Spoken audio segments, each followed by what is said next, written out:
जैसा कि विधर्मी पूरे प्रोपोगेट करते हैं कि पानी का प्रयोग नहीं होना चाहिए, और तमाम एरियल का प्रचार आपने देखा होगा, तमाम तरीके की ऐड देखे होंगे जो हमारे हर त्योहार और तीज और पर्व को बदनाम करने की कोशिश की जाती है। लेकिन आज हम विधर्मियों को सबक सिखाने नहीं आए हैं, हम सिर्फ अपने बच्चों को, आने वाली पीढ़ियों को, यूथ को, युवा को, बुजुर्ग को, जिनको ये पता नहीं कि होली का असल में महत्व क्या है। होली में सिर्फ शराब पीना नहीं होता है, होली में सिर्फ भांग खाना नहीं होता है, होली में सिर्फ धर्म फैलाना नहीं होता है। होली एक रंगों का उत्सव है, और ये रंगों का उत्सव सीधे कनेक्शन, ईश्वरीय कनेक्शन है। किस तरह से कृष्ण भगवान की वजह से, या उनकी चालू की हुई, उनकी शुरू की हुई परंपरा है, ये सीधे हमें विष्णु भगवान से जोड़ती है, हमें अध्यात्म से जोड़ती है, हमारी परंपरा और संस्कृति से जोड़ती है। हजारों वर्षों की यह परंपरा है। तो मैं ये समझता हूं कि सुनील जी इसमें ज्ञानवर्धक बातें आपको बताएंगे कि होली क्यों मनाते हैं, होली का महत्व क्या है, होली का अध्यात्म से, अपनी संस्कृति से, परंपरा से क्या जुड़ाव है, होली हम क्यों मनाते हैं, क्यों रंग लगाते हैं, क्यों विभिन्न तरीके के रंग लगाते हैं, एक दूसरे को फूलों का रंग खेलते हैं, एक तरह तरह के रंगों का प्रयोग होती है, मिठाई बढ़ती है, पकवान बनते हैं। हमारे यहां इस तरह की परंपरा नहीं है। दारू और शराब ये तो पश्चिमी सभ्यता ने घुसा दिया है। हमारी शराब की परंपरा नहीं है, हमारा विलासिता का परंपरा नहीं है। यही चीज आपको बताएंगे कि किस तरीके से साक्षात भगवान कृष्ण के द्वारा यह पर्व जुड़ा हुआ है। इस पर्व को बहुत सात्विक तरीके से मनाएं, और इसमें अपनी जीवन को मतलब एक तरह से आप शुद्ध कर देंगे और वातावरण शुद्ध हो जाएगा। इस पर्व का महत्व बताएंगे सुनील जी। जय श्री राम। अब देखिए, होली का जब बात आती है तो सीधा सा एक वर्ड आप समझ लीजिए। एक वर्ड होली जैसे ही आती है, एक वर्ड से आप होली पूरा समझ जाएंगे, प्रेम। ये जो प्रेम है, ये प्रेम शब्द की उत्पत्ति, अगर हम प्रेम शब्द की बात करें तो सबसे पहला नाम आएगा भगवान श्री द्वारकाधीश श्री कृष्ण का, कि प्रेम मतलब भगवान से प्रेम।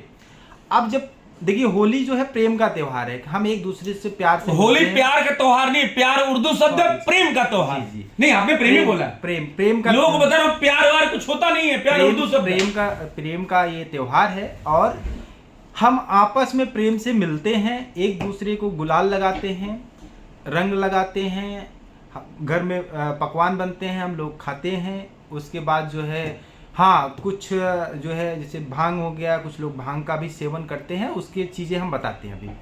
देखिए, ये इसके दो, देखिए कहीं पे आपको रिटर्न में अपने ग्रंथ में तो ऐसे नहीं मिलता है, लेकिन हाँ, ये ब्रिज की होली, आपको पता होगा ब्रिज की होली क्या होती है। तो ये इसका स्टार्टिंग ब्रिज से ही है, भगवान से ही है। जब भगवान श्री कृष्ण गैया चराने जाते हैं, वो ऐसा समय होता है कि वो देखते हैं कि चारों तरफ तमाम कलर्स दिखते हैं उनको। कलर्स का मतलब आप देखेंगे तो पीला भी दिखा उनको, लाल भी दिख रहा है, हरा भी दिख रहा है। वो ऋतु कौन सी होती है? बसंत। ना तो गर्मी होती है और ना ही ठंडी होती है।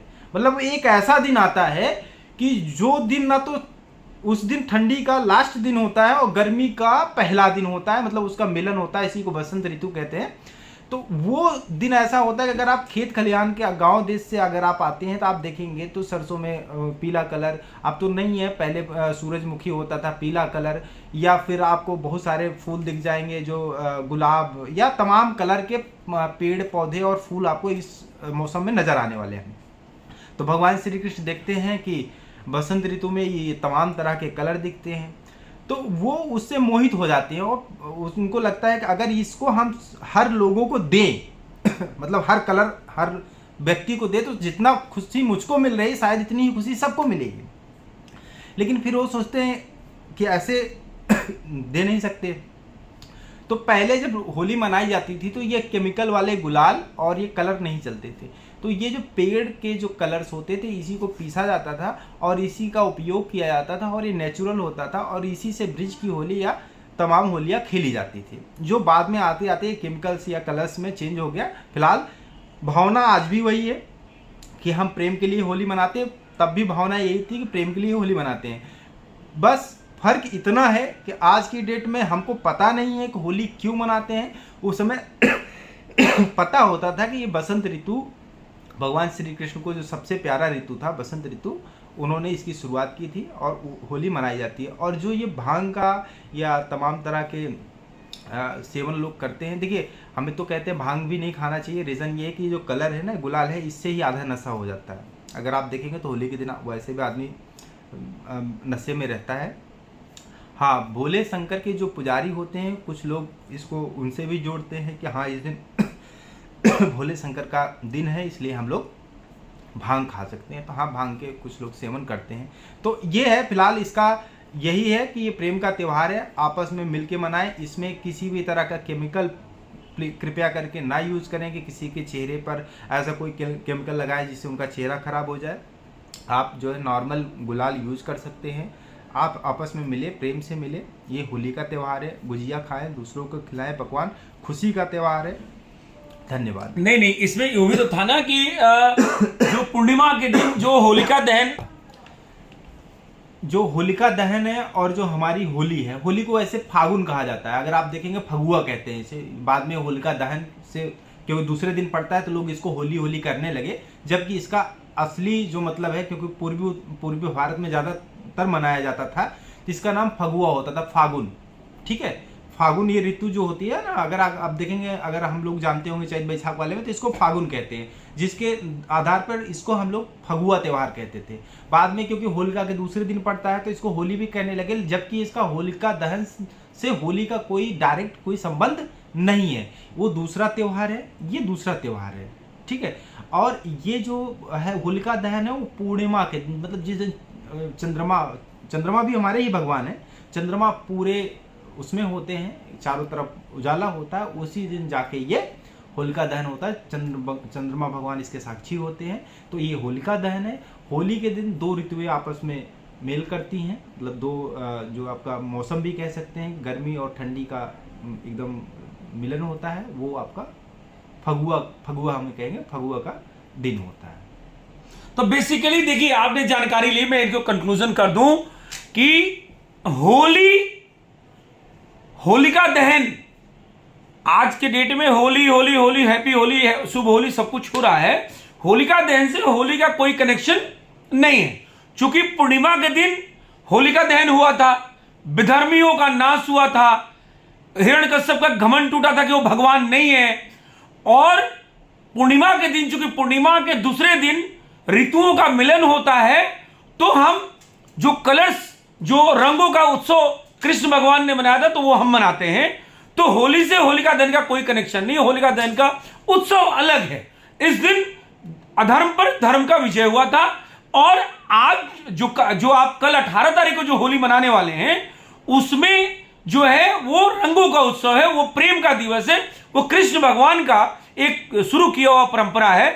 अगर आप देखेंगे तो उस दिन चारों तरफ जो रंगों का बिखराव होता है, जैसा कि हमारे सुनील जी ने बताया, और होता भी है। आप अगर इधर शहरों में तो नहीं देखने को मिलता, लेकिन जब गांव में जाएंगे तो तिलहन का अलग कलर होता है, गेहूं का अलग कलर होता है, सूरजमुखी का अलग कलर होता है, और तमाम जो पेड़ पौधे होते हैं उनके अलग अलग, आम में जो है वो मोजर पड़ जाती है, बौर लग जाती है। तो तमाम इस तरीके के चीजें चेंजेस होते हैं, और एक मतलब उत्सवमयी दिन होता है। तो ये कृष्ण भगवान ने ये परंपरा जो है शुरू की थी। हम आपको एक चीज़ और बता रहे हैं, आप देखिए, आपको एक चीज़ बता रहे हैं, आप सब समझ लेंगे।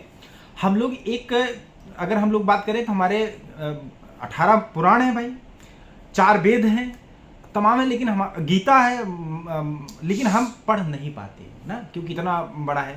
तो आपको ये विश्वास मानिए, एक चमत्कारी चीज़ बता रहा हूँ, आपके पास हनुमान चालीसा हो, पढ़िए, पढ़ते जरूर हैं आप, लेकिन कभी मतलब समझिए। हाँ। आप विश्वास मानिए, सारे पुराण, सारे वेद, गीता का सार सब हनुमान चालीसा में आपको मिलेगा।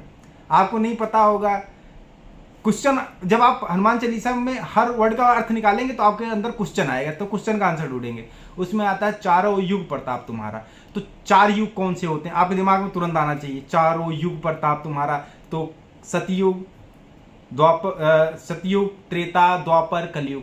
फिर उसी में आता है तीनों लोग हाँकते कांपते, 3 लोग होते हैं, अब वो 3 लोग कौन से हैं?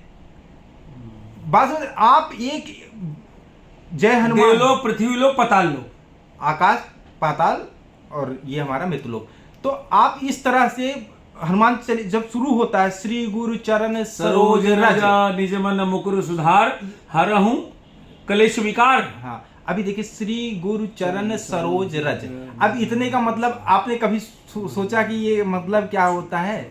इसमें कहते हैं श्री गुरु चरण सरोज रज, मतलब गुरु का जो चरण होता है उस सरोज मतलब होता है, अगर आप बात करेंगे तो कमल, रज मतलब धूल, चरणों की धूल। तो इसका एक आता है भावार्थ, मतलब उसका ट्रांसलेट करके पूरा दिया हुआ। आप हनुमान चालीसा पढ़ लीजिए, आप विश्वास मानिए कि ये जो आप पूछ रहे हैं ना, इसी में भगवान राम भी आ जाएंगे, भगवान कृष्ण भी आ जाएंगे, सारे भोले शंकर। लास्ट में जब आप जाते हो, पवन तनय संकट हरण मंगल मूर्त रूप, राम लखन सीता सहित हृदय बसन। अब कहते हैं पवन तनय, तो पवन तनय मतलब पवन पुत्र। अब आप क्वेश्चन आएगा, पवन के पुत्र कैसे हो सकते हैं? पवन तनय और संकट हरण, और संकट हरण इनको क्यों कहा गया?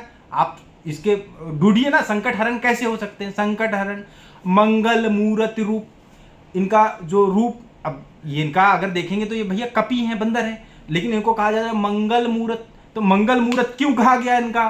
तो आप क्वेश्चन निकालिए और आंसर आपको ना मिले तो कहिए राम लखन। कहने का तात्पर्य है कि हनुमान चालीसा का हिंदी रूपांतरण भी आप जरूर पढ़ें। आप जब तक ये नहीं समझेंगे आप पढ़ क्या रहे हैं, तब तक तो आप कुछ कर ही नहीं सकते। आप रटते रहिए, कोई फर्क नहीं पड़ता। इसमें हम लोग कभी जरूर हनुमान चालीसा के पूर्व रूपांतरण, हिंदी रूपांतरण के साथ एक बार मिलेंगे आपको। और आपको आज का जो ये हम लोग आपके बीच में जो आए, ये सिर्फ आपको बताने का महत्व था कि होली का महत्व क्या है, क्योंकि बच्चे नहीं जानते हैं, वो सोचते हैं सिर्फ रंग खेलना है। तो ये प्रेम का त्योहार है। प्यार उर्दू शब्द है, प्यार का त्योहार नहीं है। प्यार तो वो फिल्म वाले ला दिए हैं सब। तो ये प्रेम का उत्सव है, इसको आप मनाएं, एक दूसरे को गुलाल अबीर लगाएं, नशा पत्ती न करें, एक्सीडेंट होने से बचेगा। नशे का जो ये कारोबार है, ये कहीं ना कहीं पश्चिमी सभ्यता और जो विधर्मी सरकारें पहले रही हैं, आज की सरकार की मजबूरी हो सकती है टैक्सेशन के लिए और रेवेन्यू के लिए, लेकिन ये कि धीरे धीरे मैं समझता हूं कि ये चीजें बदल रही हैं और बहुत जल्द बदलाव आ रहा है और लोग जो है सात्विक की तरह जा रहे हैं। और मैं ये देख पा रहा हूं कि आजकल डीजे भी जहां बज रहा है वहां भगवा लहराएगा, राम आएंगे, राम राज्य आएगा, इस तरह के गाने चलना चालू हो गए हैं। जहां पे कव्वालियां चलती थी और रस के कमर चलता था, मैं देख रहा हूं कि काफी विवाहों में भी भगवान राम के डीजे बज रहे हैं, भगवान हनुमान के डीजे बज रहे हैं, योगी के डीजे बज रहे हैं, मोदी के डीजे बज रहे हैं। तो मैं समझता हूं ये बदलाव का समय है, भगवा का समय है। बढ़िया भगवा होली खेले और हृदय से शुभकामना है, क्योंकि देश में मोदी और प्रदेश में योगी का एक बहुत अच्छा तालमेल है। और जैसा कि 2022 चुनाव भी चल रहा था, उसके बाद ये बहुत बड़ा उत्सव है। और मैं ये समझता हूं कि जैसा कि हमारे सुनील जी ने ये बड़ा अच्छा स्लोगन दिया है कि वो तो वाईएम समीकरण बैठाते रह गए, हमने योगी मोदी समीकरण बैठा लिया, उनसे बड़ा वाईएम हमारा भारी पड़ गया। तो इस बात को समझने की जरूरत है। आप कुछ कहना चाहते हैं? तीन ब्रह्मा विष्णु महेश हैं इस समय, आप तीसरे को मत भूला करिए। आसाम, अच्छा आसाम, क्या बात है। हेमंत विश्व शर्मा, मतलब हम ब्रह्मा मान लें मोदी जी को, विष्णु मान लें योगी जी को, और महेश मान लें उनको क्या नाम है, हेमंत विश्व शर्मा। तो ये 3 हिंदू हृदय सम्राट जो हेमंत विश्व शर्मा जी अभी उभर के आए हैं, जो हिंदुत्व में अच्छा काम कर रहे हैं। और मैं समझता हूं हेमंत विश्व शर्मा जी को भी दूध सहज से अभिनंदन करना चाहिए। जिस तरह से योगी जी का दूध और सहज से अभिनंदन हो रहा है और लोग आभार प्रकट कर रहे हैं और लोगों ने एक होकर वोट दिया है। और इस तरीके से मोदी जी दूसरी बार प्रधानमंत्री बने हैं और मैं समझता हूं तीसरी बार भी बनेंगे। तो इस शुभकामना के साथ बहुत बहुत आभार। मैं हिंदू आर्मी चीफ सुशील तिवारी सभी को होली की और होलिका दहन की, फागुन की बहुत बहुत शुभकामनाएं। धन्यवाद। जय श्री राम, जय बजरंगबली, जय योगी, जय मोदी।